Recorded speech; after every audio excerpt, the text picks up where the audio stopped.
Meus irmãos e minhas irmãs, paz e bem. Depois da Páscoa e depois do Natal, nós temos uma oitava, ou seja, por 8 dias nós vamos estar dizendo no tempo pascal que este é o dia da Páscoa que se prolonga.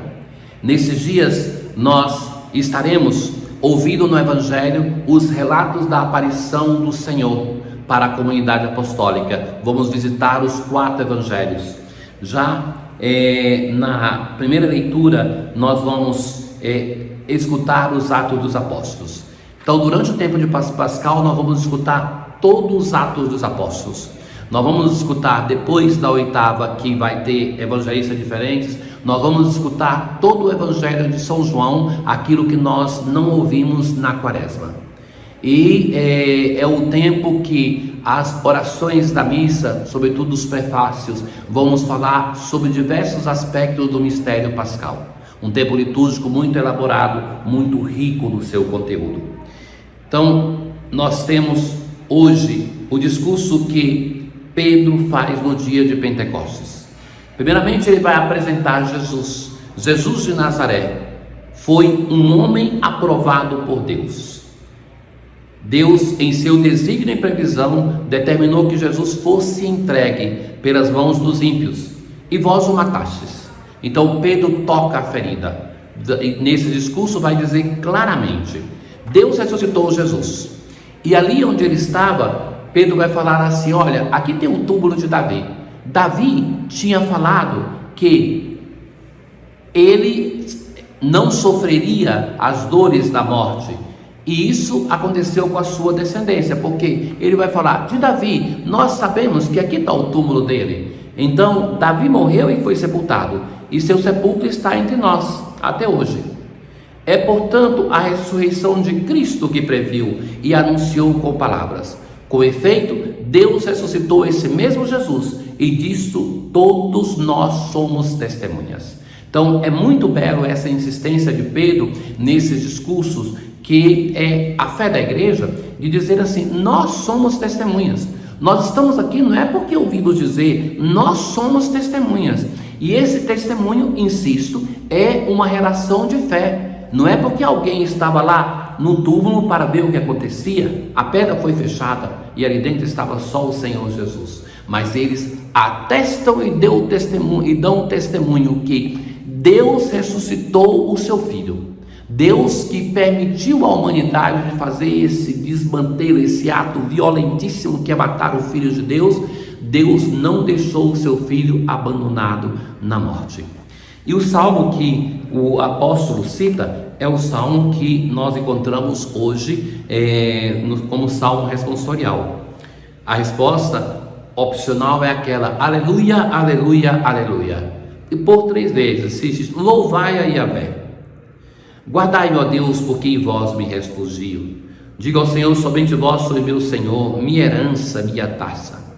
Eu bendigo o Senhor, que me aconselha. Tenho sempre o Senhor ante meus olhos.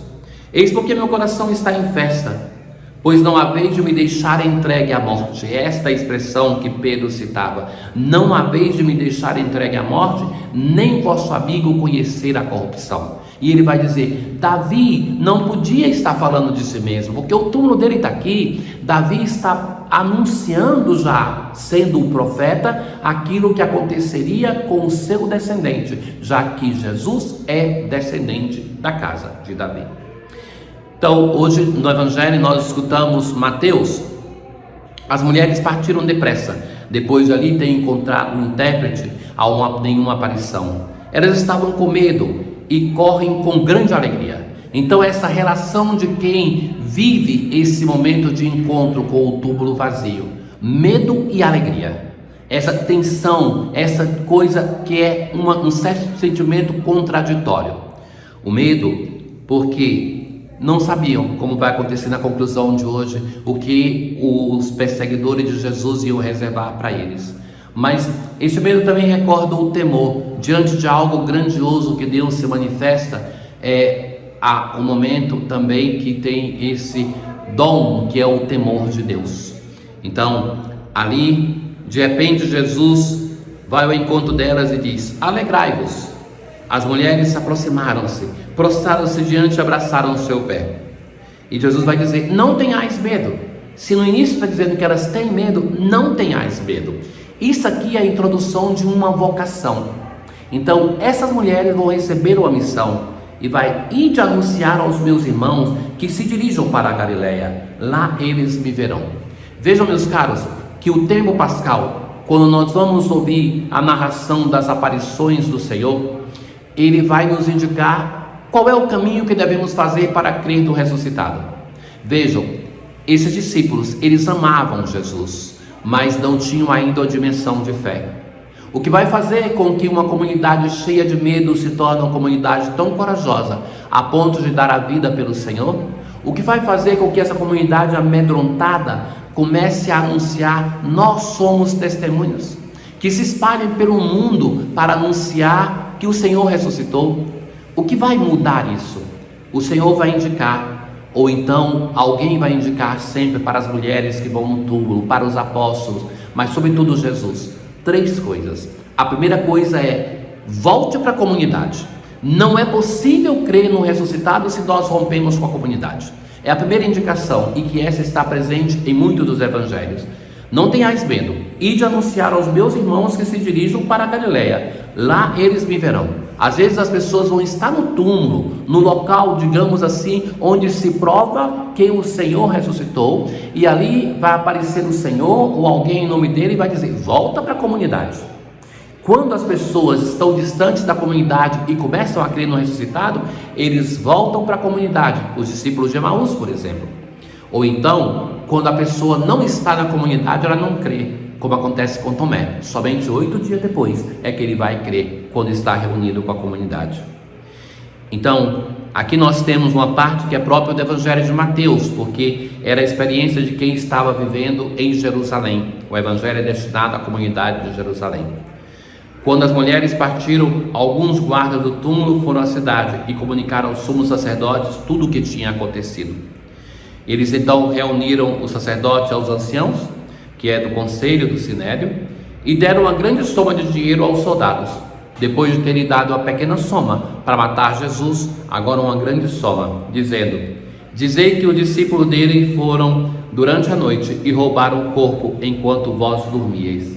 Se o governador ficar sabendo disso, nós o convenceremos, não vos preocupeis. Então, é assim uma expressão irônica, né? Eles estão dormindo, como é que sabem que foram roubados pelos discípulos?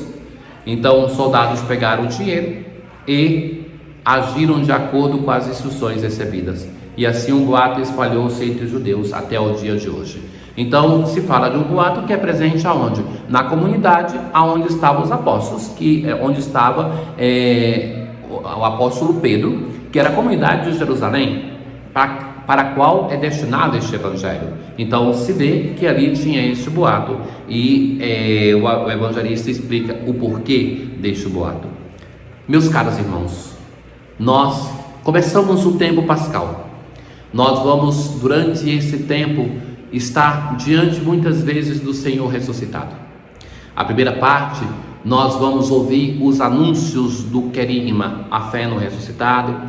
Depois, a segunda parte, nós vamos ter, sobretudo, uma catequese sobre o batismo, que vai dizer assim: é o modo através do qual nós nos inserimos no mistério da ressurreição. Os sacramentos da iniciação nos vinculam ao Cristo, e por isso é um tema muito presente no tempo pascal, os textos do Novo Testamento que vão nos narrar ou fazer teologia do batismo.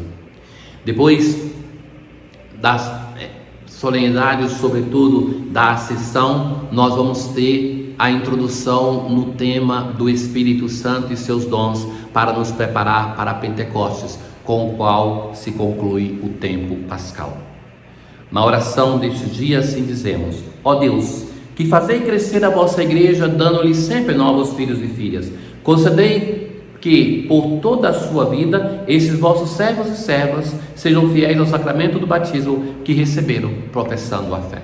A oração pelos catecúmenos. Na quaresma nós rezávamos, desculpe, pelos catecúmenos na quaresma, que iam receber o batismo na noite da vigília pascal. Agora nós rezamos por aqueles que foram batizados pelos neófitos, para que sejam fiel à graça que receberam.